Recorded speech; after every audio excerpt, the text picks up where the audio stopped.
My daughter gave me this When she came back from Chicago. Oh, She went all the way to Chicago to buy me the Yoda mug. Yoda mug, the baby Yoda mug. Anyway. I still feel like I could play Baby Yoda. Like, or maybe adolescent, or no. What's more adolescent than baby Yoda? Right, but I don't know, like teen Yoda. I don't know. 40-year-old virgin Yoda. Sperm Yoda. You can play the sperm Yoda. So, dude, it's our 100th episode. Can you believe we had 100 conversations with ourselves and other people? Actually, what's hard for me to believe is that we didn't hit it sooner. That's not hard for me to believe. We keep going on hiatus. We keep taking hiatuses. We started this like 6 years ago. Yeah, we did. What took us It's a long time ago. When did you move back from Texas? In 10 to, I don't know if it was 2010. No, wait, no, it wasn't no. 2010. I just know it was like 6 years ago. But can you believe that? What I really want to know is, how did people have 100 conversations with you? Well, you do most of the talking. That's why. Is that why? Yeah. Because you don't say much? I think so, yeah. And then when I do speak, it's like something stupid. like I could play adolescent Yoda. Right. Yeah. What I want to know is, what compelled me Does it matter? to volunteer to sit next to you for all those fucking hours? Well, because we were both miserable and we wanted to do something in filmmaking, and we thought that this maybe could force us to talk to people. Yeah. But all it's done is forced me to be around you more. Yeah. Is that so not, bad? That's not fun for me. That's not what I was talking about when I said I want to be a filmmaker. Well, here's the thing. People feel sorry for me, and I think that helps. It's all an act, though. They don't know you're full of shit. I'm not acting like I'm pathetic. I was just born this way. I was born. We're here for all the fanfare. That was our incredible celebratory 100th episode intro. Woo! I don't get excited over anything. So, what do you want? That's the best you're gonna get. Woohoo! Woohoo! Yeah, give us a little woohoo. Woo! Episode 100. Okay, everybody, quiet on the set. Film Reverie. Take 100. Eat! Eat! Eat! And action.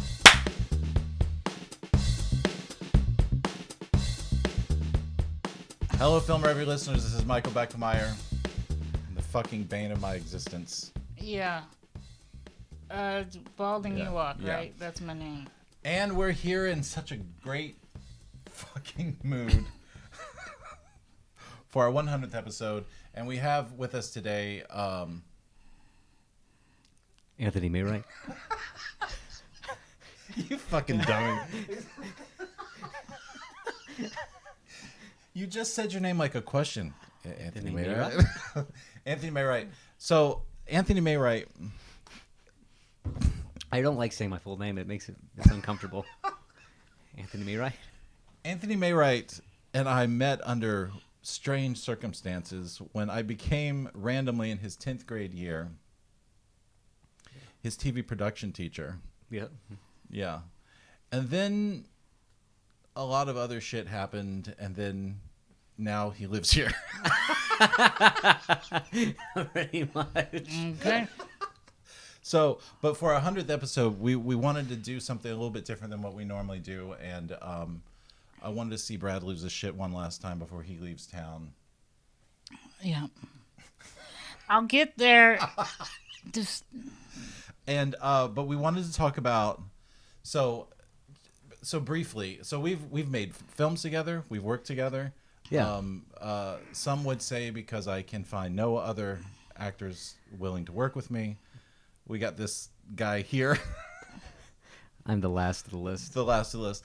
But also, I've always sort of admired your I don't know, your willingness to avoid the I don't know, to push past the hesitation or the fear. Like when we first locked in on on each other, you were like, I'm gonna move to LA the day right after graduation to be an actor. I think I was like, yeah, that, no, don't think you were. I was. You was were. It LA? And I said, please don't do that. No, it was Atlanta. You were going to go to Atlanta. I was going to Atlanta. Oh, you were going to go to Atlanta. Okay, that's Atlanta. So I said, please don't do that. Get yourself some training first. And then you stuck around for 2 years, which basically meant, not stuck around, but you went to work and you went to school and stuff like that. And then ultimately, basically what that meant is we were able to make some films together, work together. And then you actually, the whole time though, said, I'm going to LA. You decided to move to LA. Yeah, when I started doing the school, Marco, shout out to Marco and all them, I was kind of talked into doing the LA thing. That was definitely the... Yeah, but explain who Marco is. And Marco DeGeorge and Rob Moss were my... Do I look at the camera when I... No, just whatever. Just talk to you. Okay. We're over here. But Okay. So, where were you? What were you doing? Sponsored by Milk. Explain the whole Marco thing. Yes. So I was doing the school at Truthful Acting, which is in Orlando, and I did that for a couple years or so. And it's a conservatory that they do over there that you obviously told me about in high school. And I did tell you about that. And I forgot. it was such a fun, life-changing experience. So I changed your life. You changed my life. I changed your life. How many times have I changed your life so far? Multiple times. Yeah, you're Multiple welcome. times, yeah. How many times have I changed your life? I don't know. Yes, and motherfucker. That's He lost count. You want a number? I don't know. We met in tech school. I've known you forever. You're being too literal. Yes. You're supposed to say infinitely. You know how my brain works, right? I take everything literally. But from the start, here's what I wanted to talk to you about, because you and I have had many conversations about this over the years. Your thought process on leaping first, jump first, and build a parachute on the way down, basically. Yeah. So when you're like, no, I'm just gonna go, I'm gonna move, I'm gonna leave, and I'm gonna work it out when I get there. You have consistently been that way, and at this point, you're on the brink of moving to LA for the third time. The second. Second time. Second time. Okay, so but I've done the trip back and forth. This is like the bunch of times. The fourth time doing the road trip. You happened to move 6 months before COVID. Yeah, no, I moved. I think it was 7. Yeah, 7 months. Yeah, 7 months. 6 months, half a year. So- 7 months before. Yeah. So Yeah. you Wow. moved- Yeah. It was only. Yeah, it wasn't long. It was in July, I think, of August 2019. And then yeah, that's what I did. So what do you have to say about, because in that time, I think we both know people that have moved out there and stayed, and then people that have moved out there or had moved out there but then moved back. And over the time, and I've just been thinking a lot about my own filmmaking, is how we've been making movies for 25 years, at least, since 94. Since 94. And since then, we know people that were gung-ho about it, and then shit got hard, and then they didn't. And I've had my own pockets of time where I didn't do anything for extended periods of time, like 5-6 years. Yeah. And the sticking to it, like finding the thing you love and holding on to it. And then some people, and there's no judgment here, because what could be is you get out there, you realize this is shit. I don't want to do this shit. I want a family. I want to actually have money. I want to have a place to live and stuff like that. So I want to talk to you specifically about like chasing the dream. because Chasing the dream. you are, out of anyone that I know or speak to on a regular basis, you are more heavy-handed in that department than most, and you don't let the fear talk you out of it. Yeah. Chasing the dream. Yeah, I think when you tell yourself like this has got to happen, and then for me it was young. I was like, this is the thing that has to happen in terms of what I want to do. And I started thinking about that early. Like I didn't just go toward later high school. I knew very early that I wanted to be involved in film. When? Probably like 10, 11. What happened? What happened? What caused that? What caused it? My fucking Jim Carrey movie so or something? Funny. Well, I always watched Jim Carrey, and my dad was he loved him, and we would watch Dumb and Dumber and all that, and Ace Ventura and stuff, and crying, laughing, and then my uncle, I would go to his house, and he did this film class in college, and he would have this huge library of movies at his place. And we would watch like classic movies at his house when I was over there when they'd watch me. If my parents did something, they would watch me, and I'd go over there and watch these crazy, unbelievable movies like Hitchcock and everything. So all of that was getting me really energized. This might be something I want to get into. And then I started doing fun stuff with Noah and Peeps. We started making movies when we were like in middle school.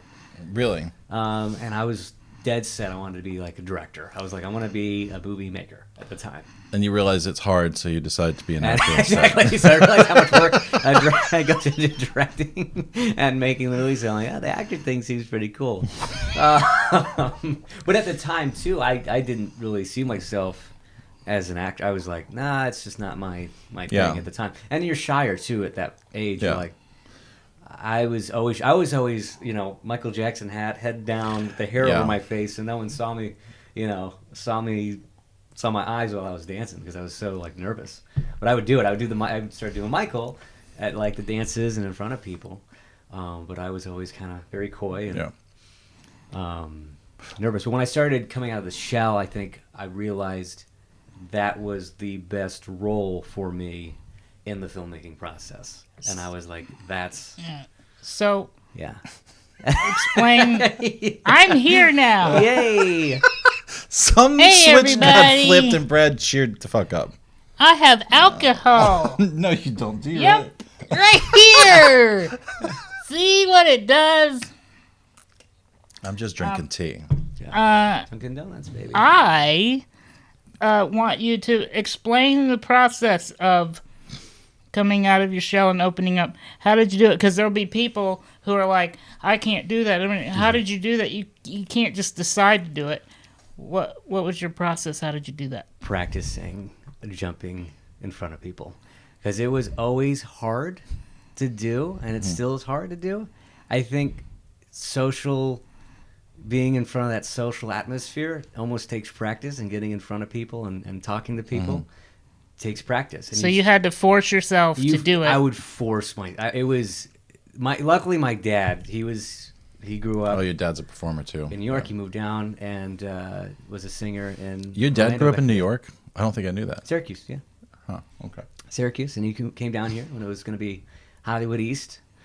And it wasn't, yeah. but it was supposed to be, There was like a little Yeah, it was tease supposed of to it. be. And he was always that guy, being able to get in front of people. So that helped. Growing up with that helped, but it was also still forcing myself. But did it give you pressure? You're like, well, my dad is good at it, so I need to be good at it? I guess. Well, it made it not that. I think it was more like you just wanted to join in on the fun. Yeah. At that time, at least, you just kind of wanted to join in and dance with him or do what he was doing. So then, if he was cool with it, it almost made it easier to do in front of friends because your dad's doing it with you. So that helped that part of the process. But it was a slow, it was just slowly getting in front of people and the head coming up a little bit more and taking the hat up a little more and So confidence, in a way, you sort of grinded it out. You got- haven't- yeah, you- and the thing is, Yeah. you're young enough now to where you haven't even really grinded it out yet. Oh, yeah. Ground it out, 100%. grinded it, ground Ground it out. You haven't grounded. really done it yet. 100%. And in a certain level, like Grounded. neither have I, because there's certain different things that I've done that you haven't done, you've Yeah. done, and all that stuff. But you haven't. But it's just the practice. Yeah. The practice. It's the practice, but also you get yourself used to the idea that I'm going to make a fool of myself and it doesn't matter. And also, I don't care what matters. these people think, because there's certain people that you care what their opinion is, like people you respect. But everyone else, it's like you eventually you realize there are going to be people that hate me and don't like me no matter what a I lot. do. Yeah. And there are going to be people that love me no matter what I do. So I'm just going to do what I do and, let them decide. Yeah.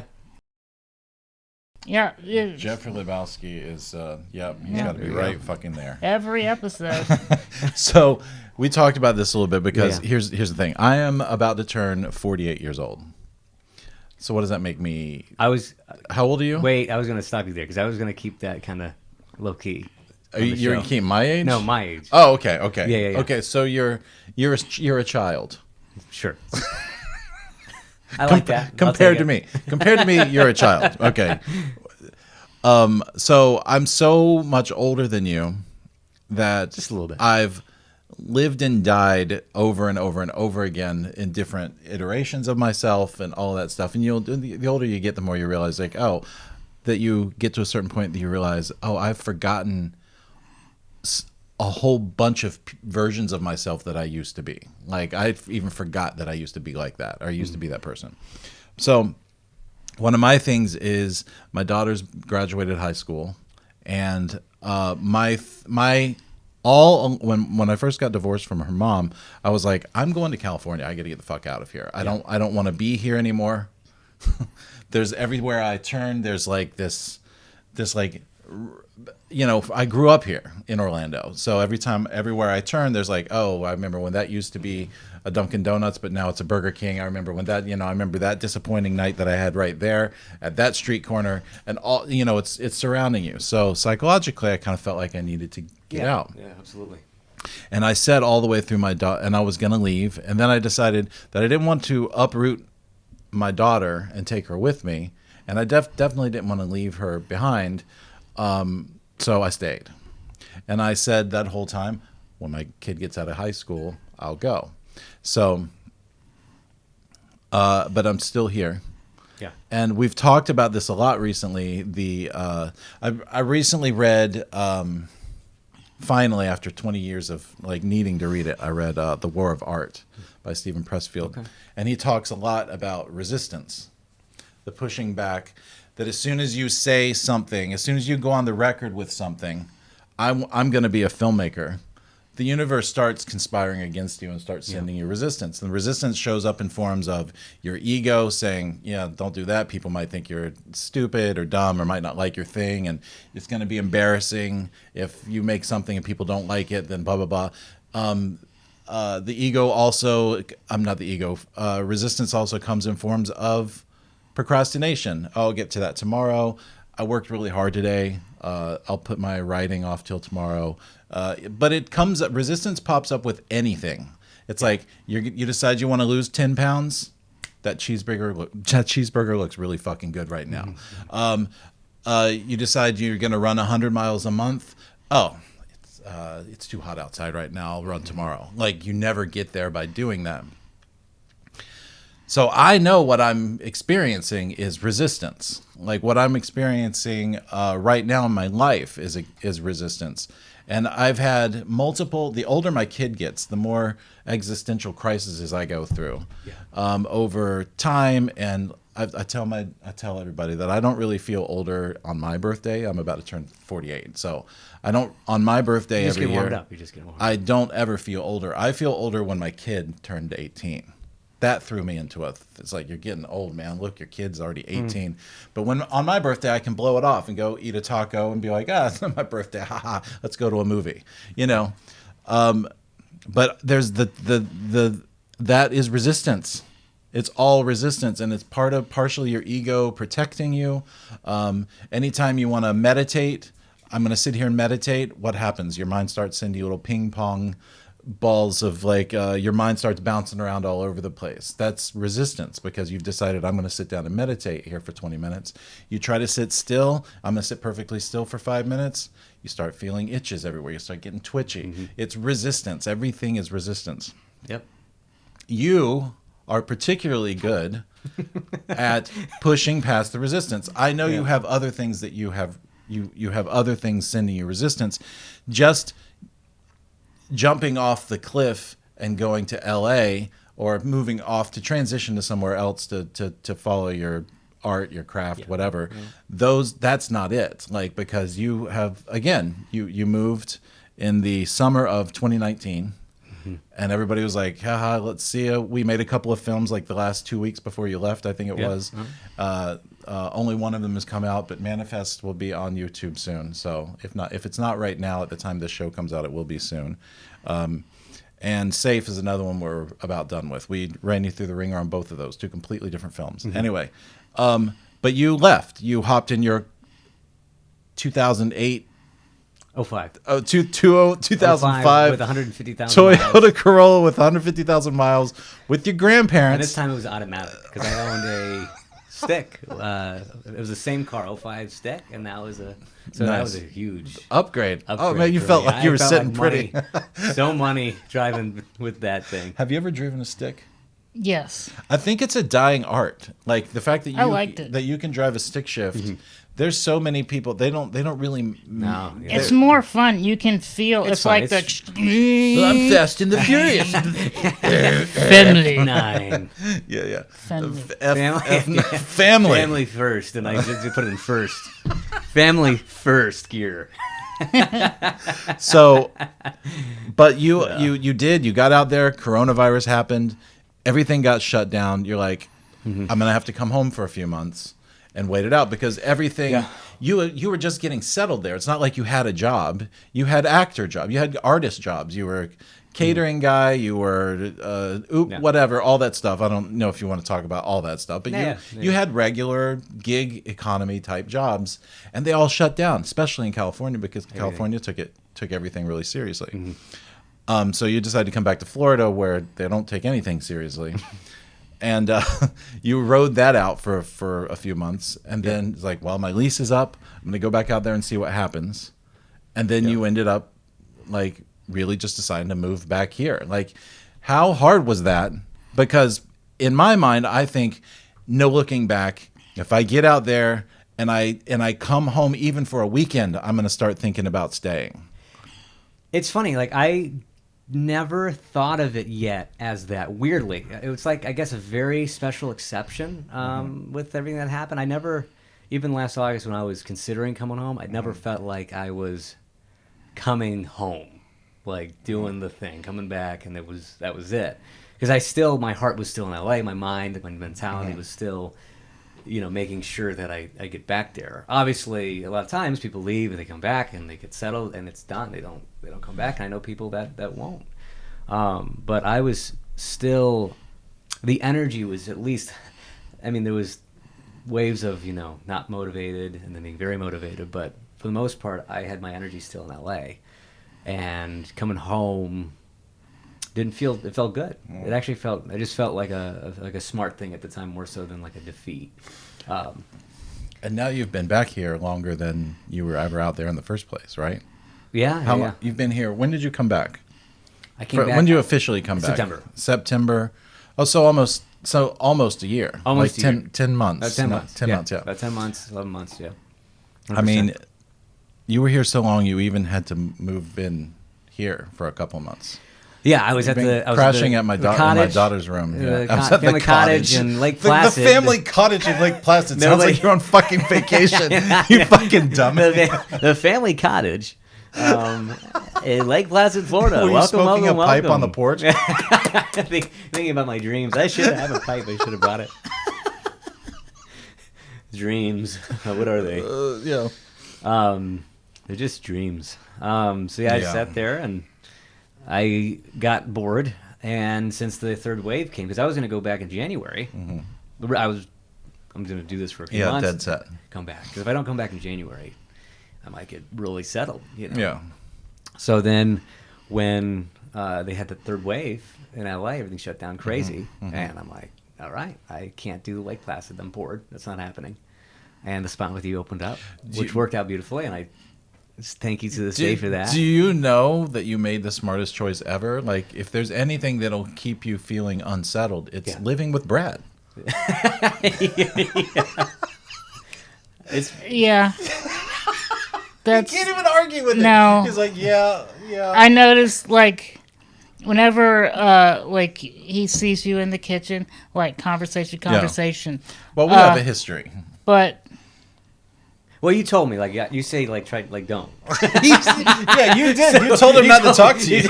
You said, just look, don't talk to me. Especially in the morning. I don't want to get you thinking, too hard. But that's carried over into, like, all the time. Did you see how nervous he was when we first started recording? He didn't know if he was allowed to talk because you were fussy. Oh. I don't want to trigger anything. Yeah, I realized that I exude this intimidation factor of maybe I shouldn't talk to him kind of a vibe. Yeah. Even though... No, you guys are buddies. You guys are buddies You now. can talk to me anytime, but it's me, like, just giving you space. Yeah. I just don't initiate conversation, but I will respond. Yeah. Unless it's in the first thing in the morning. Unless it's in the morning or too late at night or in the middle of the or day. if I'm in a bad mood. Right, so just don't talk to him. Hungry. Just don't talk to him. Right. Yeah. So don't take the chance. Don't risk it. Yeah, just move back to LA before something bad happens. Yeah. So, but you've been here for 10 months now. And so, first of all, how do you just talk about your thought process? Because, and you're not an expert at this, you're just somebody who's living through it. And you and I have had pretty extensive conversations about this particular thing where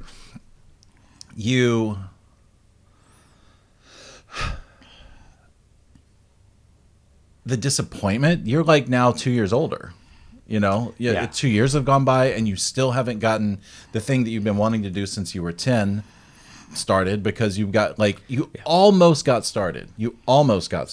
Yeah. And things went well. I mean, for what it was, for the 7 months I was there, I was knocking as much out as I could. Yeah. And it felt good. Like like momentum was starting to happen, especially March. I mean, especially that March of 2020 felt like everything was like this and that. Yeah. I mean, things are going well. Wow. Yeah. Okay, let's keep this going. Yeah. And you got that just hustle mentality of just let's just keep it rolling, keep pushing. But then for me and everyone else, the momentum's dead stop. And it was tough to keep the dream energized. I mean, for me and for anybody in any industry whatsoever. Do you feel like you're about to leave now, and you came back? You haven't been on vacation, but you've basically been in a holding pattern while you're here in terms of your it's been a long desired vacation. career. Long vacation, yeah. And you did things like embed yourself into a salsa class community. Yeah, it's the best thing in the world. Best thing. That was one of the coolest things. Never would have expected it. If the pandemic didn't happen, I would have never done it. Yeah. I'm sure I would have never had the time to dive into it like I did. These are a group of people that just like to make salsa, right? We cook salsa. Tacos and stuff? We love tacos and salsa. We cook it. We make it. What kind of salsa? We judge it. Like tomatillo? Avocado. All the kinds. You got to learn them all. Tomatillo. Hot, mild. And that changed your life. And that changed my life, yeah. But you got yourself ingrained there, and so the first We're time you talking left, about dancing. it's dancing. So the first time you left, it was, this is the life dream. I'm going to go. I've been preparing for this moment. Yeah.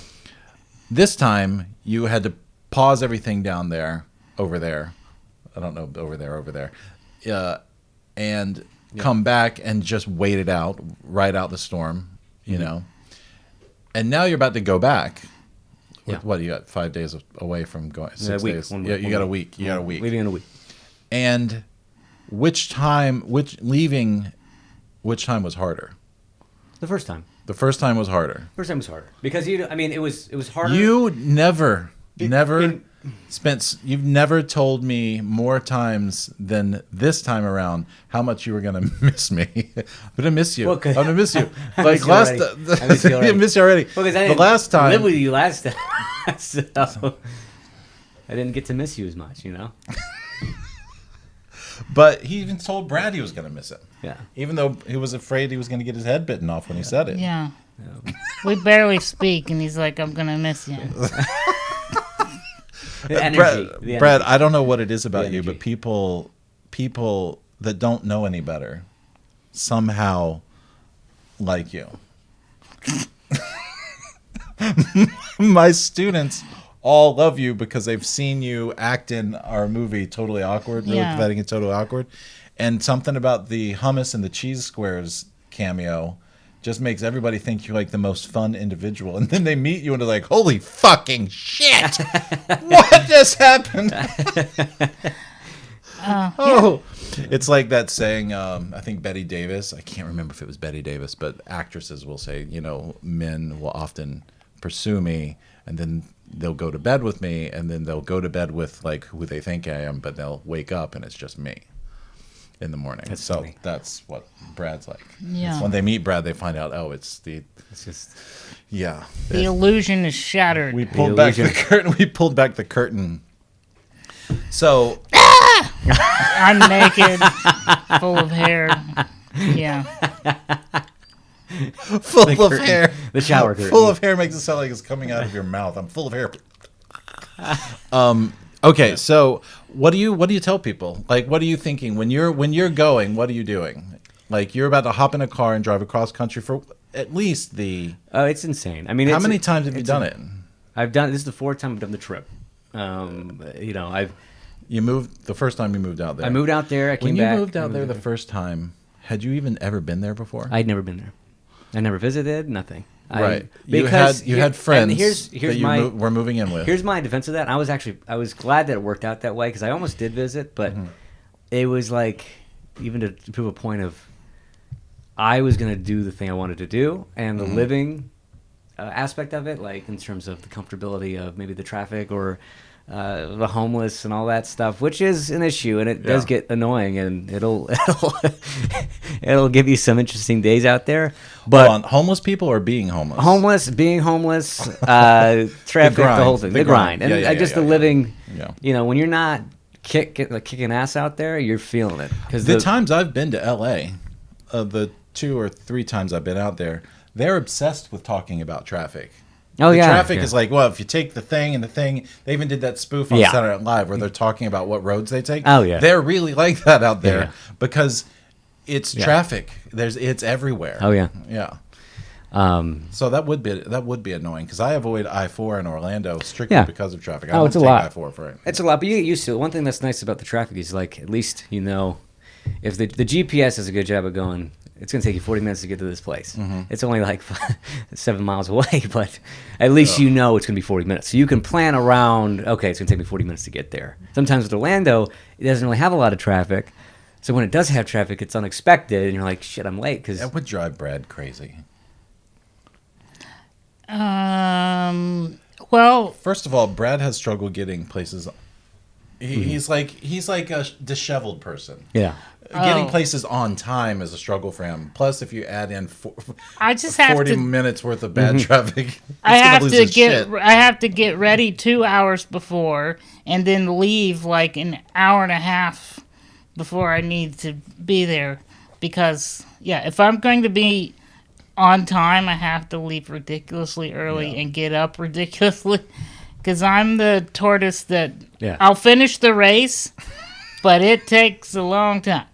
Yeah, getting out. So you were talking about the grind. Yeah, no, so it's crazy. Like going back, forgot it's to crazy change the because, it was me going without even visiting. So my whole thing again was just I was gonna do the thing I wanted to do, and I knew that was it, and nothing, not even the living scenario, as crazy as it was, would stop me. And then you had to come So back. I could, and then I came back. Yeah, You had to come back.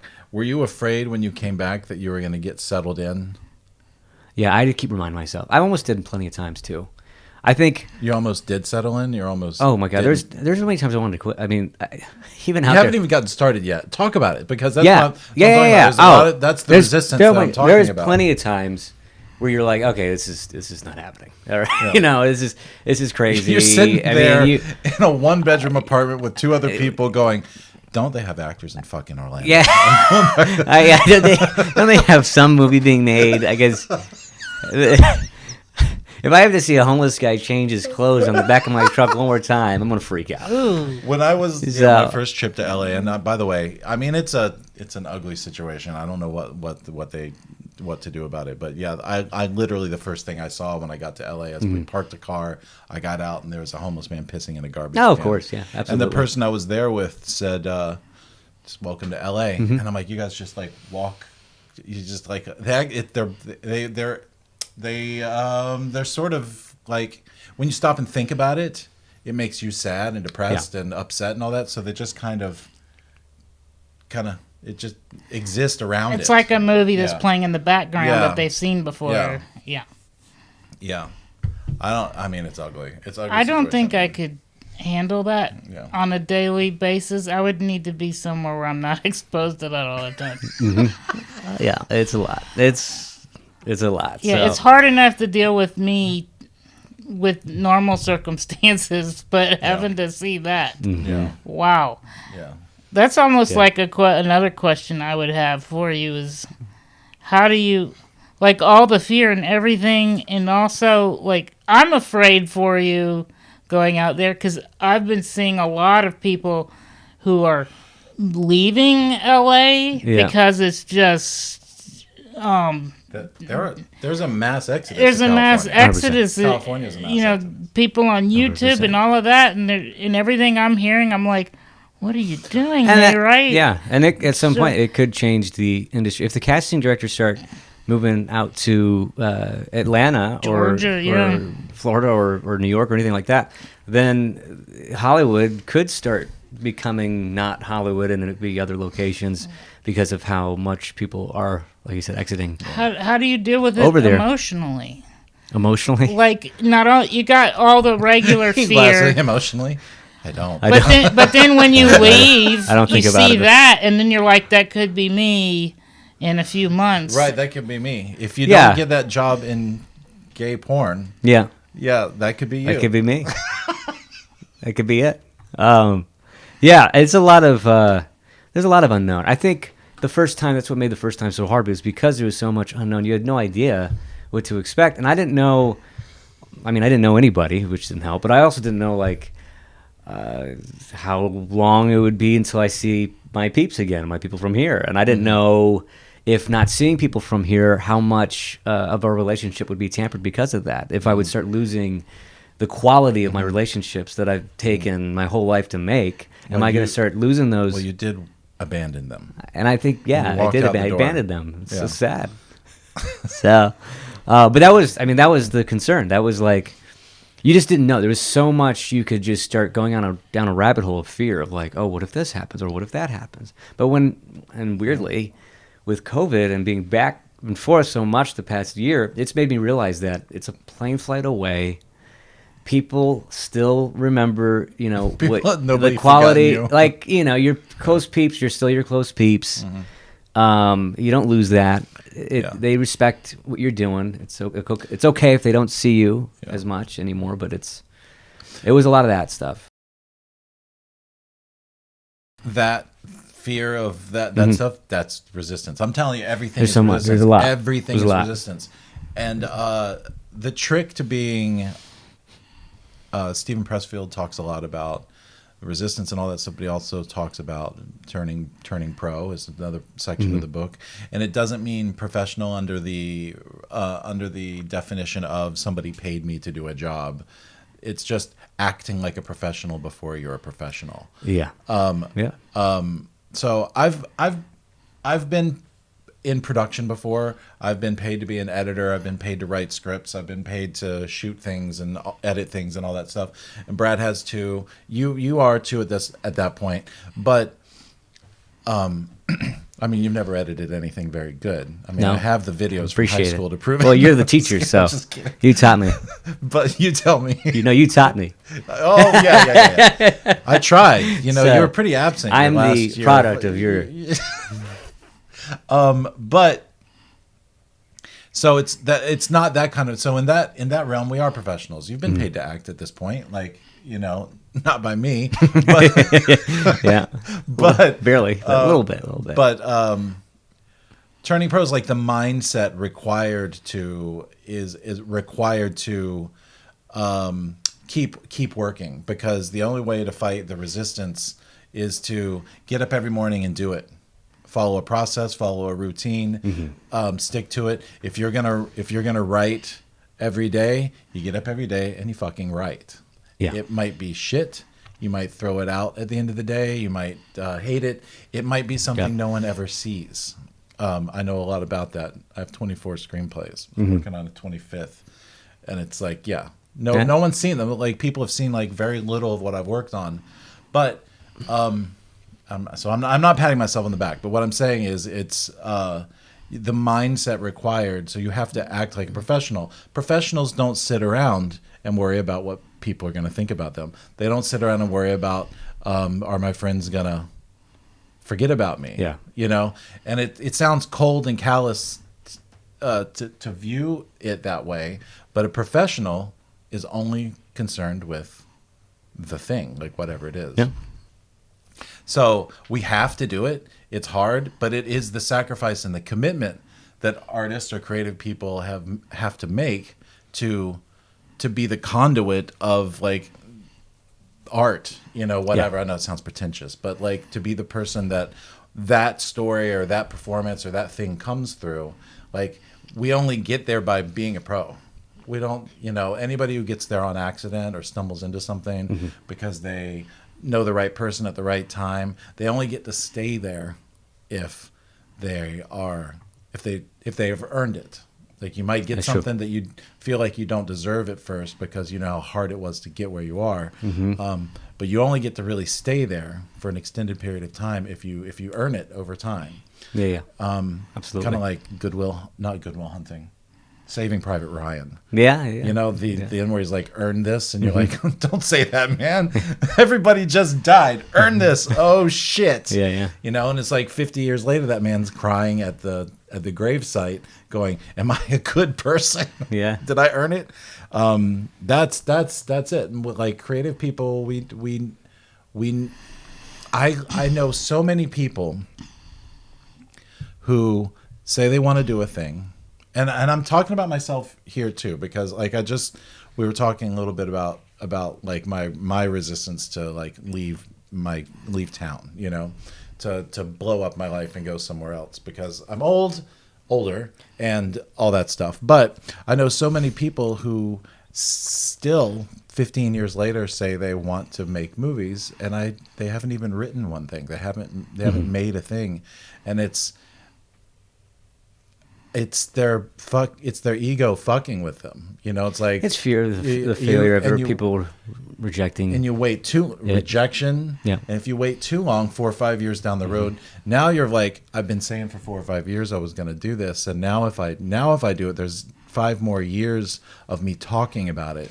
It's the whole like, what if I put all this effort into something and it doesn't work out? I feel like I've wasted time, and that's the biggest fear I think for anybody. It's like, oh, if I write the script and it's bad, what a waste of time that was. I might as well not even try. Well, and then they just stay in that constant cycle of their own mind screwing with them every day. First of all, if you've written your first screenplay and you're looking back at it, you know that the first one's going to be bad. Yeah, and that's how you know that the second and third one are going to be bad too. But also, if you're, you know, talking about Stephen Pressfield, The Power of Art, if you are, you know that as a professional, you just go back and fix it. Like that's part of the process. You write something shitty, or you make something shitty, or you do a performance that you might like and go, that's not my best. You have next time to you just lay, you know, just do the 100%. work. And I'm worried what people are going to think is not something that, like, you know, a creative genius ever worries about. The rejection might not sit well with them. Stephen Pressfield tells a story. I know I keep mentioning him. He tells a story in his book War of Art, where he's talking about he was a writer for a long time. He quit his job in his like 20s or 30s, and he was like, I'm going to go be a writer. And the pressure of being a writer, like, basically destroyed him psychologically. He was so ramped up about doing a good job to not fail at it that he couldn't even do it. He couldn't even do it. So he washed up in his like 40s, in his 30s, and he never even finished a book, even though he said he was going to do one. He like went back and he was like a truck driver at some point because of all that stuff. And then the failure to even start messed with him so much that he didn't write another book for 10. He didn't even write a book for 10 years. He was in his 40s before he ever finished a novel. He started his first novel, didn't finish it. His second novel, didn't finish it.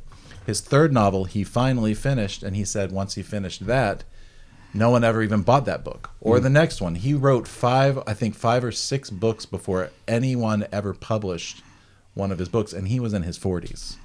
And in that time, he had a lot of time to sit with his demons while he's not doing the thing he said he wanted to do, he thought he could do, and then doing it he said he would get 99% of the way through a book and then not finish it because the idea of finishing it and having no one like it or read it or buy it terrified him to the point where he just wouldn't finish it. And then he got all the way through another book, 99% of the way through there, and then the same thing happened. It was his third book before he just finished it, and the way he says it, he's like, "Rest in peace, motherfucker. I finished you." He did it. He pushed Pat. He leveled up in that one thing. And then it was his 5th book. Yeah. I think his 4th or 5th book was The Legend of Bagger Vance. I don't know if you ever saw that movie, but the book is great. Okay. The movie's not so much great. But that was the first book that he got published, and his first book made him, a success. Mm-hmm. And then he had the whole, I got to figure out how to do that again pressure, and it just but in that time he figured out this stuff. He fought his demons and figured it out, and he wrote basically one of the best works for creative people to read. Or to help people like through the process, because he doesn't write down to you. He writes to us. He's like, I'm here. I'm there with you too. I'm there every morning writing, no matter what. So you have to do it every day. Absolutely. Have you been doing it while you were here? Doing it? Yeah. Doing the thing? The thing. Yeah, a little bit. What do you mean the thing? What do you mean the thing? Like, acting. You mean like have you been thing? sticking to it? Like what have you been? Yeah, what have you been doing to sharpen your the tool? The acting are you just sitting in your room, or are you practicing things? Playing a lot of video games. Well, a lot of video games. Madden was good. Learning how to make salsa. Madden was good. Salsa, made a lot of salsa, mainly. Did you say Madden was good? Madden was good. Madden's great. I guess Bucks. The question is, are you sharpening your saw? Sharpening my saw in ways, yes. There was always ways I was sharpening my saw when I was more so even at the lake Placid when I was alone. Really, there was actually not much else to do but sharpen. So yeah, I would say I did that over there a lot more. I had more auditions at that point too. Mm-hmm. When everything, I did a project that was interesting back in I think October in Miami. It didn't go well. So it was like, you know what, I'm going to wait a little bit. We made one. Did we make one? We made a film, yeah. Well, not while I was here. In June, yeah. Well, yeah. Well, I guess, yeah. When I was back and forth. That didn't go well either. That was good. We don't talk about that one. That's the Voldemort of short films. The film that shall not be named. Anyway, the film itself is fine. It's just there were some behind the scenes issues. Things, So, yeah. Oh yeah, that film. The BTS on chopsticks. yeah. I would say like, If the cat's just on the equipment. He doesn't care. He's chilling. I love that. I wish I could just go on a table and lay there in front of people. All right, so you have a friend that says, Anthony Maywright, I want to do what you did. Yeah, we need to. I want to move to LA. What do you tell them? Like just in general. Yeah. First thing? What's your first reaction? My first reaction is do it, but do it when you're ready. You know, LA is a place to be seen, not to learn. Let me rephrase that. It's the place to go to be seen, but you can still grow as an actor here. You don't get good in LA, you get seen. That's probably the best way to say it. Yeah. You get seen. So if you're not good, you're going to be exposed. But you can get good in LA. It's just going to be a little bit, it's going to be interesting. And you can start getting warmed up in your market, whether it's Orlando or if it's Louisiana or Wyoming, whatever. I mean, there's always a market. There's always like different markets around even the U.S. where you can, get headshots and start reading books and auditioning and getting used to the process of the whole thing. What does somebody need to do to be ready? That's a loaded question. I think you almost know to a point, but then you're almost never ready. Sometimes you have to just kind of jump and just go, and then I respect the guy who right out of high school and goes to LA. I totally respect that, and I think you'll learn a lot, and you can still grow as an actor out there and get your ass kicked in a little bit, but you'll be tougher for it, and you'll build a lot of character for it. But there's also options of chilling out, learning about the craft, getting better at it, and then going there a little bit where you can kind of almost hit the ground running a little bit better. So somebody you went to high school with says to you, somebody you met on the street, like somebody you met in acting class, hey, I want to go to LA like you. You tell them go, but when you're ready. Go, and you better, when you're ready and you believe 100% that you can make it happen. So what do you then say to the person? You're ready to stick it out. What then do you say to the person that is out there but is thinking about leaving? It depends. There's sometimes you realize that your passion isn't your passion. And you know that when... You're being so fucking polite. No, I know. Your passion isn't your passion. Realize you can't act worth shit. No, I mean, when you start to realize if you... Like, the thing your passion is this thing that you're the best at and putting the least effort towards, right? So... or at least there's some talent there and you can work on it. I think. Go ahead. I was just gonna say not least effort, but it doesn't take as much effort. Like there's some talent there. There's some. That's your gift. Sorry, that's your gift. Your gift. That's your gift. Yeah, because you got to work at it. You still have to work. You absolutely. Yes. And people don't. They get there and then it's a lot, and they get overwhelmed, and they get kind of kicked out of the town. Yeah, do you think they should leave? It depends. It depends if it's something you have to do and you got to stick through the adversity, or if it's something you realize this is not meant to be, and I thought it was this and it happened to be that, or you know what I mean? Like you realize it's not what. Yeah, but isn't that just fear fucking with you? Sometimes that's a tough. Usually, you know if you're going home because you're afraid or you're tired of it all, or like if you're just kind of you're coming home for the wrong reasons, you kind of know, and that's that's kind of up to you, and no one will know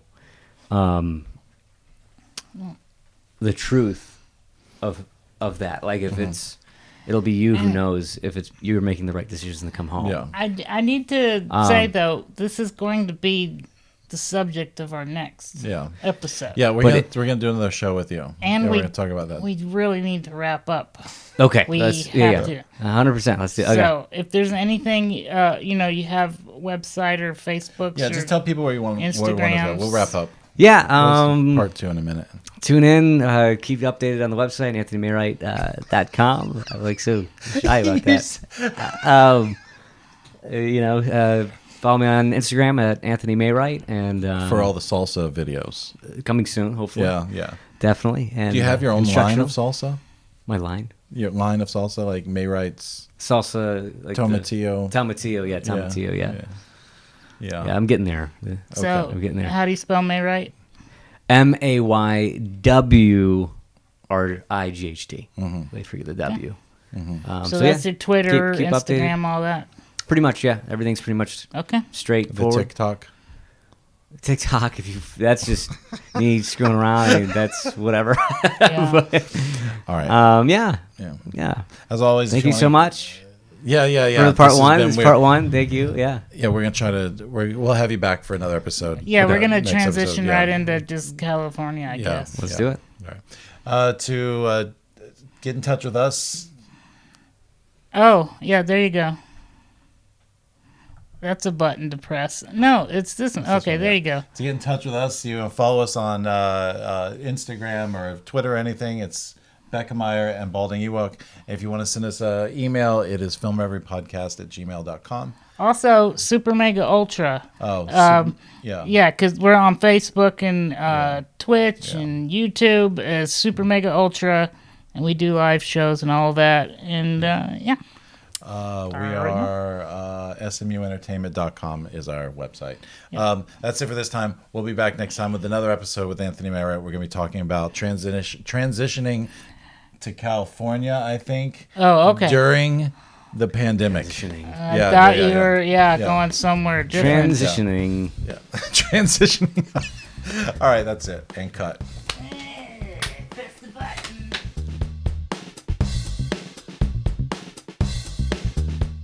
Film Reverie Podcast is a production of Super Mega Ultra Entertainment and is produced by Michael Beckemeyer and Bradley Kingston. If you're enjoying this podcast, please be sure to leave us a 5-star review in iTunes and be sure to click like or subscribe wherever you find us. That's it for this time. We'll see you again next week with another episode of Film Reverie.